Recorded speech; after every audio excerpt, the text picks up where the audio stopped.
El segmento de finanzas personales es presentado gracias a Banjurar, el amigo que te ayuda a crecer.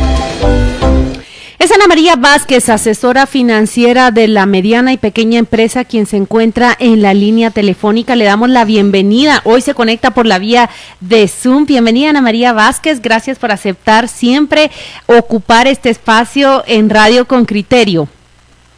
Hola Claudia, ¿qué tal Juan Luis y Pedro? Mucho gusto saludarlos, muy contenta de estar con ustedes de nuevo. Qué alegre, Ana María, bienvenida. Mira, vamos a platicar el día de hoy de cuán costoso termina siendo para las empresas establecer un ambiente de trabajo seguro, ¿verdad? Entendiendo seguridad en términos del momento que vivimos, pandemia. Y estamos realmente planteándole a los oyentes con Criterio y Ana María casos reales, así se llamarían casos de estudio. Empresas, por ejemplo, que tienen entre 4,000, 5,000 empleados y que han debido salir a invertir en la compra de alcohol en gel, en el cambio de mascarillas, porque trabajan en áreas donde se exige, digamos, el cambio constante y el cuidado permanente de estas normas. No son oficinas. Entonces, vamos a arrancar con las preguntas y nos comentaba alguien que trabaja en maquilas. Se contagia un empleado y debo encuarentenar a 5. ¿Cómo hago para reducir el impacto que tiene en el negocio? Bueno, muchas empresas lo que han estado haciendo es de que identifican a estos puestos claves y buscan quién podría ser el reemplazo. Para el tema de cuarentenas, han enviado a cuarentena no solamente al que da positivo, sino al que estuvo en relación con un positivo, aunque de negativo.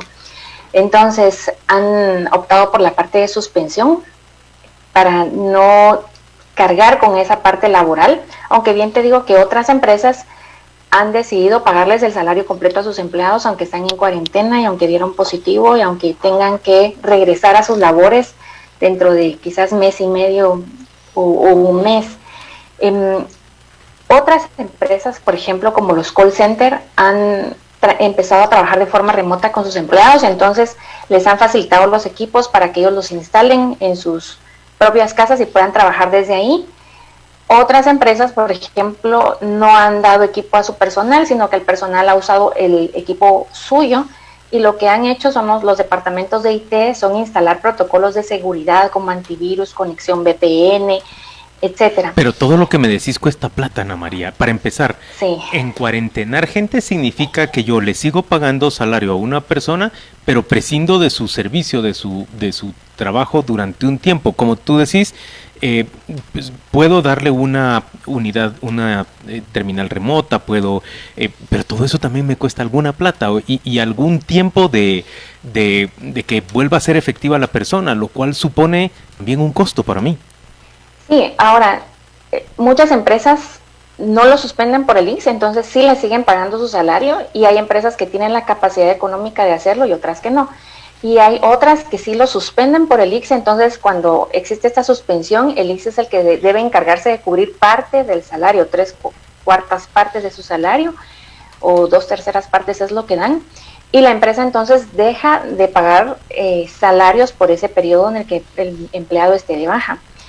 Y sí, todo esto requiere un gran costo, o sea, realmente es un gran costo de tener a las personas ya sea de baja por el impacto que tiene en el negocio, de buscar quién la cubre, cómo cubrirla y que se pueda seguir adelante con las operaciones.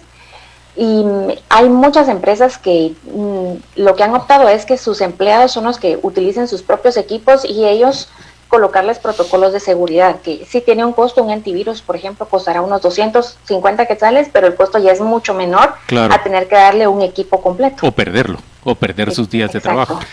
¿Cómo es mejor manejar esto? Claro, depende también del tamaño, del volumen de la empresa, pero también entra en la pregunta. Por ejemplo, decirle a cada director de departamento, miren muchachos, ahí tienen 5,000 pesos y pongan ustedes las medidas porque el departamento A del B son muy distintas.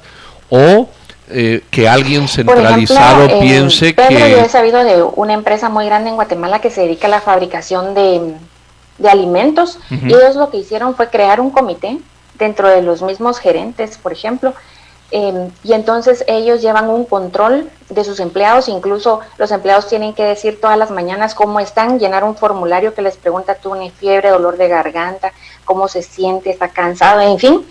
Y entonces ellos a las 8:30 de la mañana ya tienen toda esa información, y para los empleados que van a planta, ellos les toman la temperatura y tienen todo su protocolo. Pero ellos tienen un presupuesto que les permite incluso a todos los empleados en cuarentena darles una bolsa de medicamentos.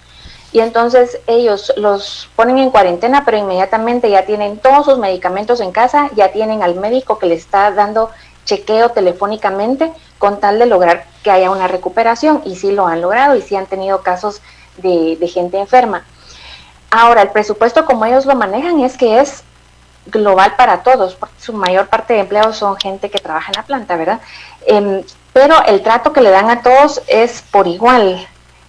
Incluso tienen gente trabajando de forma remota, que son administrativos, pero que de la misma manera tienen que informar cómo se van sintiendo, y si son contagiados, pues les mandan su bolsa de medicamentos. Entonces, esa es la manera de hacerlo más eficiente. Incluso en la parte de compras, cuando uno necesita comprar mascarillas o gel, es más barato comprar por volumen que comprar todo por separado. Entonces, sí sería mejor, como un consejo, que la parte de las compras se maneja de forma global para mejorar la negociación, y luego para tener un protocolo establecido y que todos aplique lo mismo.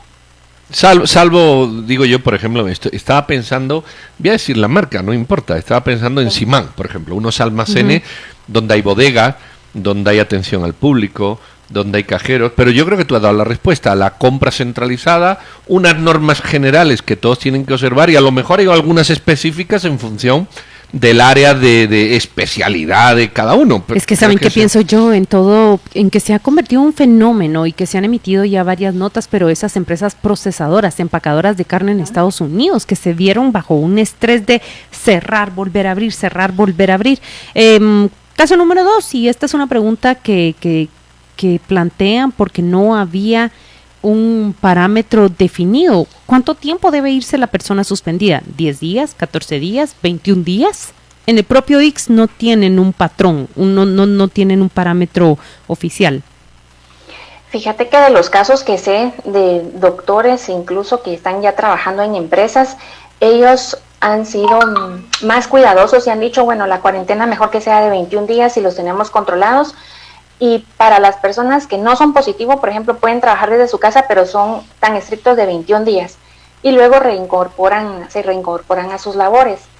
Y para los que dieron positivo, pues hasta el tiempo de recuperación, y luego esperan otro margen más. Entonces va a depender mucho de cómo lo quieran manejar y el riesgo que quieran tomar. Lo que sí he visto en esas empresas es que les hacen el hisopado para confirmar que ya no dan positivo. Bueno, eso también ahí mi última pregunta. Costos, claro, esta prueba está entre unos 1.200 o 1.500 quetzales. Ana María, muchas gracias de verdad por acompañarnos esta mañana. Digamos que el panorama, en resumen, yo tengo que asumir un cierto nivel de costos que puedo, por supuesto, procurar reducir, pero como empresa voy a tener que asumir un costo de esta pandemia, ¿verdad? Definitivamente, Juan Luis. Incluso la parte de desinfección, hay empresas que han optado por la desinfección con rayos ultravioleta. Eso es caro, es muy caro, y además debe realizarse con protocolos de seguridad, es decir, por proveedores expertos que garanticen que todo el proceso se lleve de acuerdo a ciertas normas para evitar algún problema que pueda causar en los ojos o en la piel de las personas. Estos servicios oscilan entre 1.500 para áreas tal vez de 4x4, unas 3 áreas, y el proceso dura entre 1:30 y 2 horas lo máximo. Y algunas empresas lo hacen cada mes, cada 15 días. Otras que son plantas de producción tendrán que acudir a estos procesos más seguido. Entonces sí, los costos se ven duramente aumentados. Y ahora aquí la clave es que para empresas cuyo patrimonio era muy bueno porque han tenido ganancias constantes y muy buenas, pues ellos pueden soportar esto. Para empresas que ya estaban con problemas financieros porque sus ventas no estaban generando, o incluso pensaban ellos que sí estaban vendiendo pero no ganando, este impacto es mucho más fuerte. Ana María, muchas gracias por acompañarnos esta mañana en Radio con Criterio. Querríamos poder platicar por mucho tiempo más, porque sin duda este es un tema que nos atrae enormemente, ¿verdad? Un costo que no teníamos contemplado. Gracias por acompañarnos. Muchas gracias.